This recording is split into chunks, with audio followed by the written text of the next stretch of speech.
मैं जानता हूं आचार्य, ये अनुचित है, किंतु क्या करूं? मेरे मन के किसी कोने में उसके लिए जो भावनाएं हैं वे रह रहकर मुझे आंदोलित कर देती हैं। एक प्रकार से कह सकता हूं इसमें तुम्हारी कोई त्रुटि नहीं है चंद्रगुप्त। तुम्हें मैंने सभी प्रकार की विद्याएं दी, किंतु अपने चित्त को संभालने के बारे में तुम्हें कोई ज्ञान नहीं दे पाया, विशेषकर ऐसी संवेदनशील भावनाओं को संभालने के बारे में। क्योंकि समूचे ब्रह्मांड और गणित का ज्ञान तो पुस्तकों से प्राप्त किया जा सकता है, किंतु ये जो मन की आसक्ति से उपजा उद्वेग है उसे अपने अनुभवों से ही समझा जा सकता है।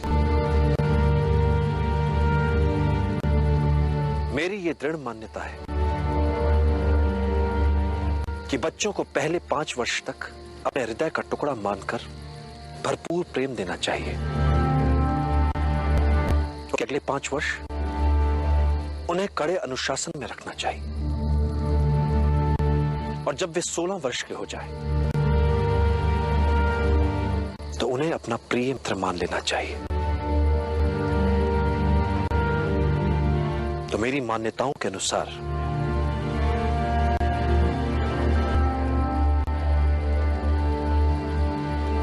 अब तुम मेरे प्रिय मित्र की तरह हो चंद्रगुप्त,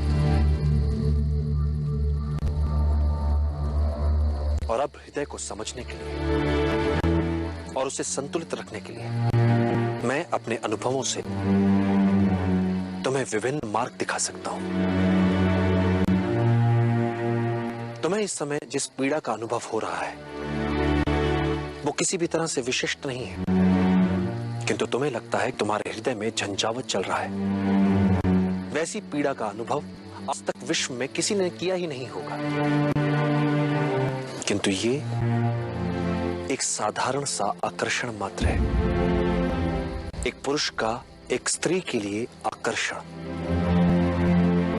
यदि इस आकर्षण और इस आकर्षण के प्रभाव को न किया गया तो इसके भयंकर दुष्परिणाम हो सकते हैं।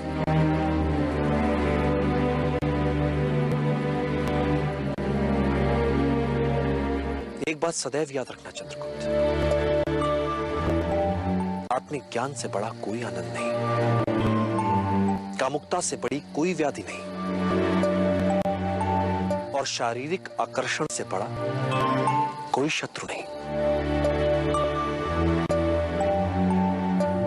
क्या आचार्य, एक स्त्री और पुरुष का मिलन कोई बुरी बात होती है? कदापि नहीं। एक साधारण व्यक्ति के लिए यह सामान्य होगा, किंतु जिन्हें महान बनना है, जिन्होंने अपने लिए एक महान लक्ष्य निर्धारित किया है,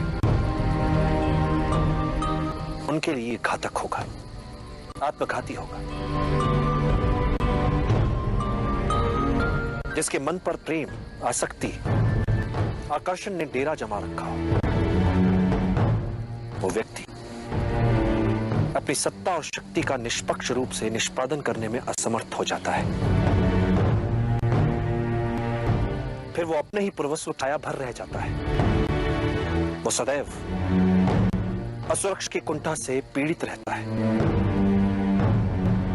ये सब किसी किसान, किसी व्यापारी, किसी पदाति सैनिक के लिए सामान्य हो सकता है, किंतु जिसने अखंड भारत के सम्राट बनने का लक्ष्य निर्धारित किया हो, उसके लिए प्रेम, आसक्ति, कामुकता उसके पतन का कारण होती है।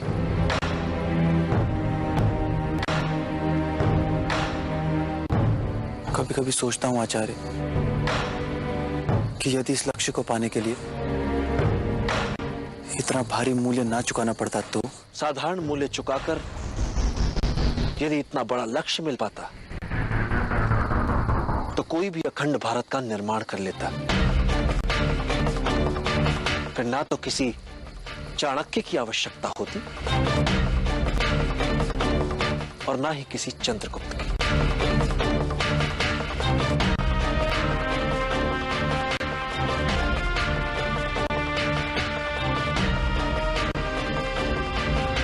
अखंड भारत का निर्माण एक ऐसी शैया है जिस पर तरह तरह के आत्मानुशासन के कांटे बिछे हैं, और इस पर वही लेट सकता है जिसने अपने शरीर को अभ्यास करके वज्र सा बना लिया हो। और इस प्रकार के व्यक्ति के लिए स्त्री का आकर्षण विध्वंसकारी होता है। विश्व में निष्कलंक पौरुष सा सुंदर कुछ नहीं। स्त्री से स्वच्छंद कोई जीव नहीं। स्त्री में पुरुष से 2 गुना भूख, 4 गुना लज्जा और 8 गुना कामुकता होती है। भले ही ये तुम मान लो कि तुमने सब कुछ जान लिया है, फिर भी तुम स्त्री को कभी नहीं जान सकते।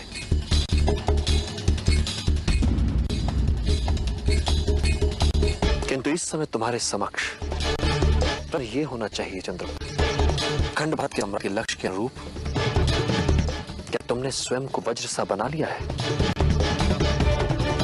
और वज्र बाहर से ही नहीं, भीतर से भी बनना पड़ेगा। तुम अपने मन की आज्ञा के अनुसार न चलो, अपितु तुम्हारा मन तुम्हारी आज्ञा के अनुसार नहीं।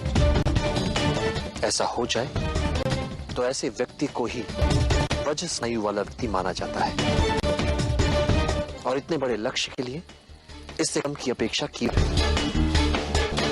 तो चंद्रगुप्त, विगत दिनों के अनुभवों ने यदि तुम्हारे मन को उद्वेलित किया है तो अपने मन को फिर से वश में करो और लक्ष्य पर अपना ध्यान केंद्रित करो।